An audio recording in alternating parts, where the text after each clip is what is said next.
Hello friends, welcome to my YouTube channel. તો ચોમાસાની ઋતુ હોય, બહાર વરસાદ વરસતો હોય અને ઠંડો ઠંડો પવન વાતો હોય, તો આવા વાતાવરણમાં ગરમા ગરમ ભજીયા મળી જાય તો બીજું કશું જ ના જોઈએ.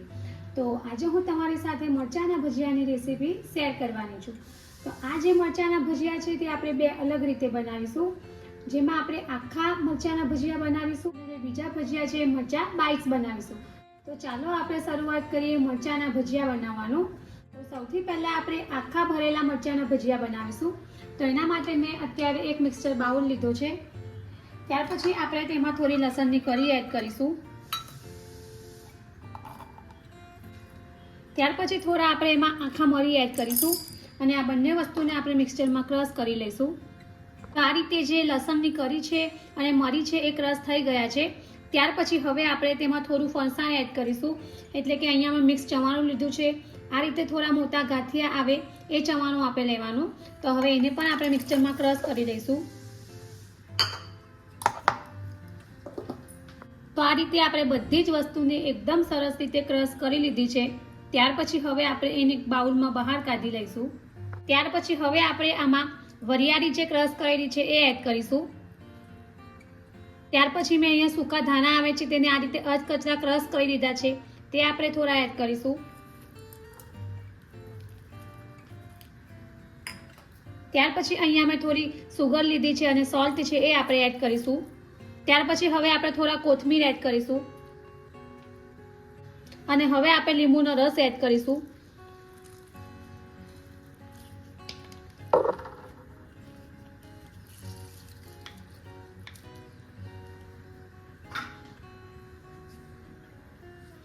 અને આ બધી વસ્તુને એકદમ સરસ રીતે આપણે મિક્સ કરી લઈશું.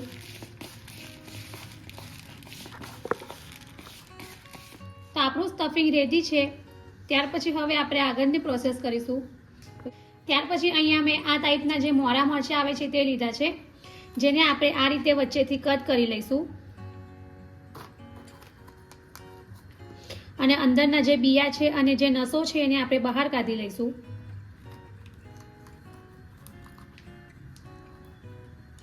તો આ રીતે મેં બધા જ મરચાંમાંથી બિયા બહાર કાઢી લીધા છે. ત્યાર પછી હવે આપણે જે સ્ટફિંગ બનાવ્યું હતું એ આપણે વચ્ચે મરચાંમાં ભરી દઈશું. તો આ રીતે આપણે સ્ટફિંગ હાથની મદદથી જ ભરી દઈશું અને થોડું થોડું પ્રેસ કરી દઈશું.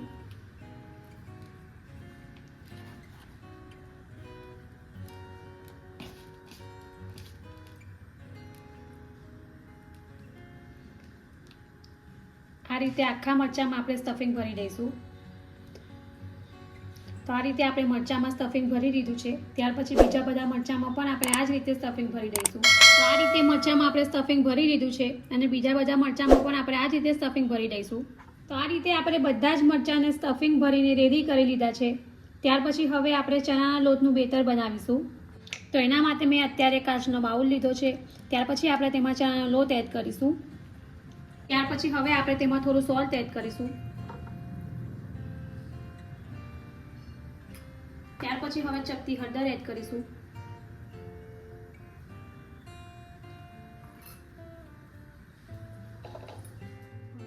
અને હવે આપણે થોડું થોડું પાણી એડ કરીને બેટર બનાવી લઈશું.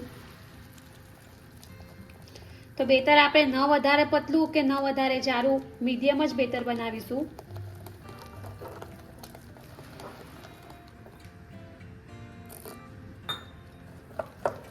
તો આપણું જે ચણાના લોટનું બેટર છે તે રેડી છે. ત્યાર પછી હવે આપણે તેમાં ચપટી ખાવાનો સોદા એડ કરીશું અને બરાબર મિક્સ કરી લઈશું.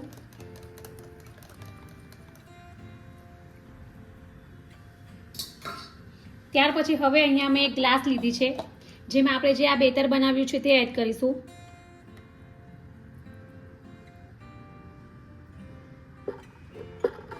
ત્યાર પછી હવે આપણે જે આ મરચાં છે તેને આ રીતે જે બેટર બનાવ્યું છે એમાં ડીપ કરીશું અને હવે આપણે એને ઓઇલમાં ફ્રાય કરી લઈશું.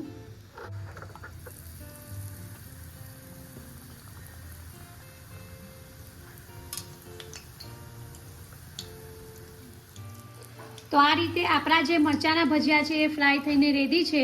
તો હવે આપણે એને એક પ્લેટમાં બહાર કાઢી લઈશું.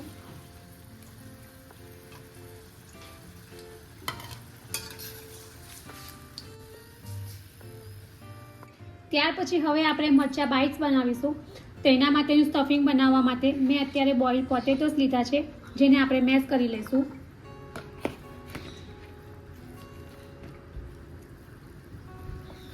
ત્યાર પછી હવે આપણે તેમાં થોડું સોલ્ટ એડ કરીશું. ત્યાર પછી હવે આપણે હળદર એડ કરીશું. ત્યાર પછી અહીંયા મેં સંચર પાવડર અને આમચૂર પાવડર લીધો છે, એ આપણે એડ કરીશું. ત્યાર પછી આ રીતે સૂકા ધાણા છે એને અધ કચરા ક્રશ કરી લીધા છે, એ આપણે એડ કરીશું.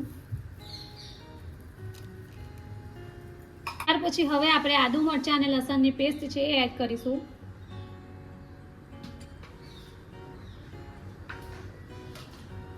ત્યાર પછી આપણે થોડા લીલા ધાણા એડ કરીશું અને આ બધી વસ્તુને એકદમ સરસ રીતે મિક્સ કરી લઈશું.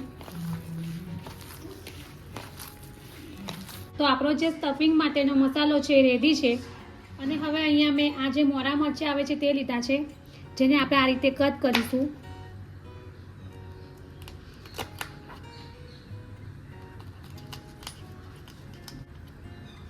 ત્યાર પછી હવે આપણે વચ્ચેથી આ જે બિયા છે અને જે નસ છે એને બહાર કાઢી લઈશું.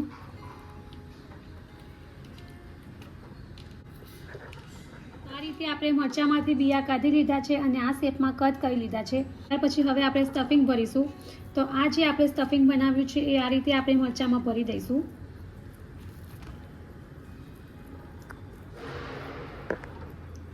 અને આ રીતે બંને બાજુથી આપણે પ્રેસ કરી દઈશું, જેથી બધો મસાલો અંદર એકદમ સરસ સુધી સ્ટફ થઈ જાય. તો બીજા બધા મરચાંમાં પણ આપણે આ જ રીતે સ્ટફિંગ ભરી દઈશું. તો આ રીતે આપણે બધા જ મરચાંને રેડી કરી લીધા છે. ત્યાર પછી આગળ મેં જે ચણાના લોટનું બેટર બનાવ્યું હતું એ જ બેટર લીધું છે. તેમાં હવે આપણે આ રીતે ડીપ કરી લઈશું અને હવે આપણે એને ઓઇલમાં ફ્રાય કરી લઈશું.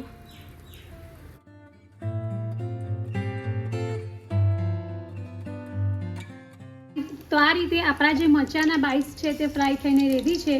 તો હવે આપણે એને એક પ્લેટમાં બહાર કાઢી લઈશું. આ રીતે આપણે એને એક પ્લેટમાં બહાર કાઢી લીધા છે. ત્યાર પછી બીજા બધા બાઇટ્સને પણ આપણે આ જ રીતે ફ્રાય કરી લઈશું. આ રીતે આપણા જે ભજીયા છે તે ફ્રાય થઈને રેડી છે. હવે આપણે ઉપરથી થોડો ચાટ મસાલો એડ કરીશું, જેનાથી ભજીયાનો સ્વાદ ખૂબ જ સરસ આવશે.